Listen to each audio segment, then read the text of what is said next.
네, 안녕하십니까. 더불어민주당 국민소통위원회 3월 11일 브리핑하겠습니다. 국민소통위원장 김현입니다. 오늘 참석하신 의원님 전용기 국민소통위원장 참석하셨습니다. 허위조작 정보단 김동아 의원님 오셨습니다. 민주파출소 현황부터 말씀드리겠습니다. 오늘 9시 기준으로 929명이 방문했고 356건의 제보가 있었습니다.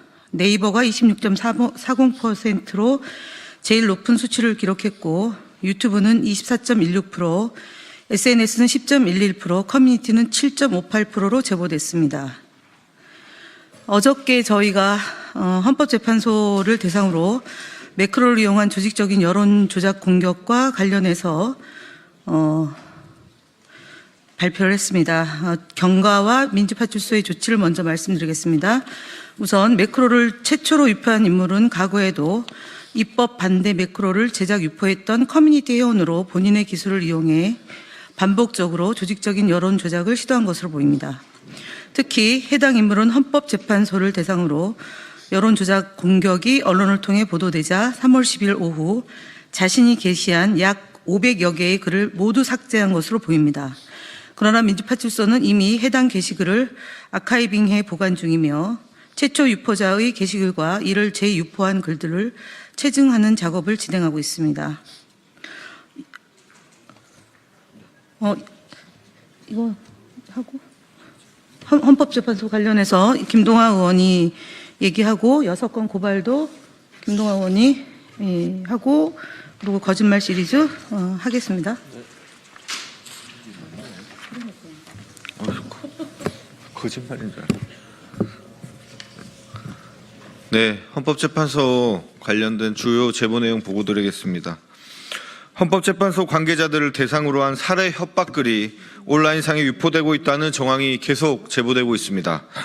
3월 10일 JTBC에서 보도한 헌재 내부 도면까지 유출됐다.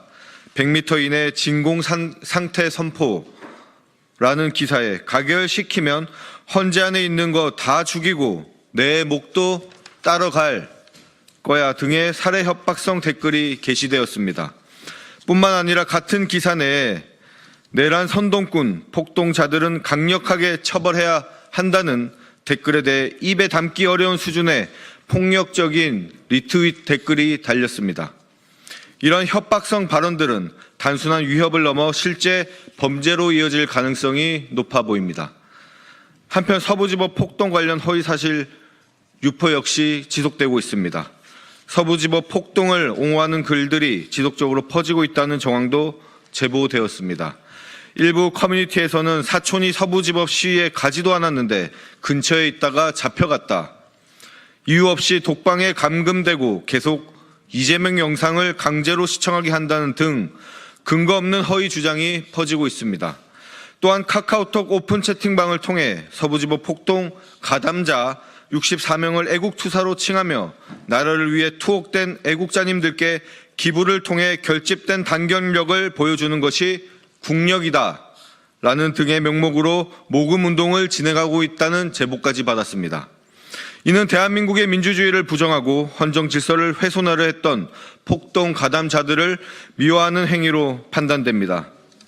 이처럼 매크로를 이용한 여론조작, 헌법재판소 관계자들에 대한 살해 협박, 그리고 서부지법 폭동 관련 허위사실, 유포 및 폭동 가담자들에 대한 미화가 이루어지고 있는 만큼 이에 대한 철저한 조사와 엄중한 대응이 필요합니다.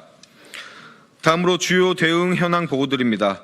오늘 국민소통위원회에서는 총 6건의 고발을 진행할 예정입니다.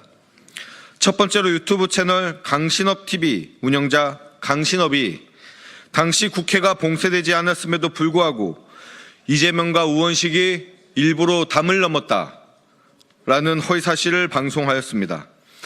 그러나 당시 국회는 실제로 군과 경찰에 의해서 봉쇄된 상황이었으며 국회 경비대장 또한 출입 금지를 명한 바 있음이 명명백백하게 확인되었습니다. 이에 강신업이 명백한 허위사실을 유포하여 우원식 국회의장과 이재명 대표의 명예를 훼손했다고 판단하고 정보통신망법 위반 혐의로 경찰에 고발할 예정입니다. 두 번째로 인터넷 언론사 미디어 CCBB와 해당 기사 작성자가 지난 3월 1일 고발뉴스 민주당 눈 뒤집혔나 미성년자 시위 동원이라는 제목의 기사를 통해 민주당이 3.1절 집회를 앞두고 미성년자를 동원했다는 허위 주장을 보도하였습니다. 그러나 이는 전혀 사실이 아니며 근거 없는 허위 보도를 통해 민주당의 명예를 훼손한 것이 명백합니다. 이에 미디어 CCBB와 해당 기자를 정보통신망법상 명예훼손 혐의로 고발합니다. 세 번째로 인터넷 언론사 스카이데일리의 칼럼 작성자 조희문이 이재명이 성남시장 시절 각종 개발 사업을 통해 수백억 원의 비자금을 조성하고 이를 선거 비용과 변호사 비용으로 사용했다는 허위 사실을 적시한 내용과 이재명의 공직선거법 위반 사건 관련된 허위 사실에 관해서 고발할 예정에 있습니다. 다음 네 번째로 역시 스카이데일리와 해당 기자가 작성한 김대중 전 대통령이 내란을 선동했다, 5.18 유공자들이 내란 행위와 연루됐다는 역사적 사실을 왜곡하는 주장에 대해서 역시 고발하여 법적 조치할 예정에 있습니다. 다섯 번째로 허위사실이 적시된 현수막 게시자들에 대해서 고발을 진행할 예정입니다. 이재명이 카톡을 검열한다, 이재명은 내란 수괴다, 이재명의 사조직이 사법부를 장악했다라는 등의 근거 없는 허위사실을 유포하는 현수막 게시자들에 대해서 고발할 예정에 있습니다. 더불어민주당은 허위사실 유포 및 악의적 왜곡에 대해 어떠한 관용도 없이 적극적인 법적 대응을 통해 강력히 조치해 나갈 예정입니다. 네, 국민의힘 거짓말 시리즈 50번째 발표드리겠습니다. 오세훈 서울시장은 3월 10일 본인의 SNS 계정에 진영 결집을 위해 검찰을 흔드는 고질병, 오랜 시간 쌓아올린 법치 유산마저 당대표의 이해 기준으로 형해하는 민주당, 당신들 진짜 내란 세력입니다 라는 등의 거짓 주장을 이어갔습니다. 하지만 이는 사실과 다릅니다. 구속 취소 결정에 직무유기식으로 항고를 포기한 검찰총장에 대해 책임을 묻는 것이 어떻게 검찰 흔들기며 법치를 형해한 일입니까? 이는 누군가 이해와 전혀 상관없는 국가의 정의와 상식을 바로 세우는 일입니다. 이미 지난 대선 이후 검찰의 기소를 정권의 입맛대로 해왔다는 주장은 사실로 보입니다. 이는 이재명 대표에 대해서 389건의 압수수색을 실시하면서도 김건희 씨에 대해서는 무혐의와 불기소 일관했던 검찰의 모습에서도 쉽게 확인 가능합니다. 내란을 끝없이 옹호하는 사람들, 국민의힘 인사들은